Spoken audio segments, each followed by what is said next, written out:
ஒரு காடுல 3 மரம், பெரிய மரம்.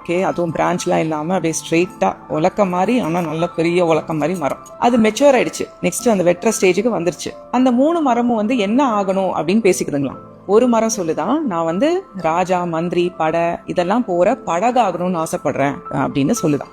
அடுத்த மரம் சொல்லுதான், நான் ராணி வச்சிருக்கிற வைரம், வைடூரியம், அந்த ப்ரெஷியஸ் ஜுவல்ஸ் அதெல்லாம் வைக்கிற ஒரு செஸ்ட், ட்ரெஷர் செஸ்ட் ஆவேன் அப்படின்னு சொல்லுதான்.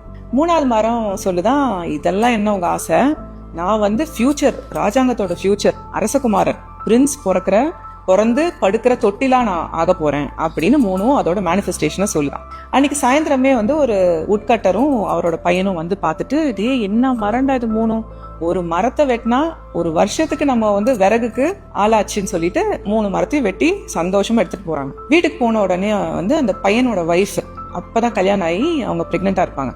பிறக்க போற குழந்தைக்கு எனக்கு இந்த மரத்துல ஒரு தொட்டில் பண்ணி கொடுங்க அப்படின்னு கேக்குறாங்க. சரின்னு சொல்லிட்டு ஒரு மரத்தை அதுக்கு யூஸ் பண்ணிக்கிறாங்க. அந்த உட்கட்டரோட வைஃப் இப்ப மருமகளுக்கு கேட்ட உடனே தொட்டில் பண்ணி கொடுத்துட்டீங்க, நான் எவ்வளவு நாளா ஒரு பீரோ கேட்டுட்டு இருக்கேன், ஏதோ என்னோட வீட்டுல இருந்து போட்ட நகை, கொஞ்சம் நகை, இந்த புடவையெல்லாம் வைக்கிறதுக்கு இவ்வளவு நாளா நீங்க பண்ணவே இல்லைன்னு சண்டை போடும்போது எதுக்குடா வம்புன்னு சொல்லிட்டு அந்த வைஃபுக்கு ஒரு டப்பா பண்ணி கொடுத்துடுறாரு அந்த மரத்துல.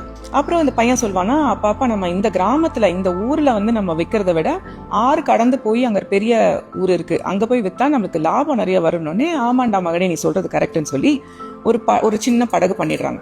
ஒரு நாள் நைட் என்ன ஆகுது, திடீர்னு மழையில தட்டுறாங்க யாரோ. போய் பார்த்தா அந்த ஊரு ராஜா, அவங்க மனைவி, குழந்தை, மினிஸ்டரு, அப்புறம் கூட பாதுகாக்கிறதுக்கு 2 பேர் எல்லாம் நிக்கிறாங்க. என்னன்னா எதிரி நாடு படை சூழ்ந்துருச்சு, அவங்க தப்பிக்கிறது முடியாததுனால பக்கத்துல இருக்கிற நெய்பரிங் நாட்டுக்கு போய் ஹெல்ப் கேட்கணும்.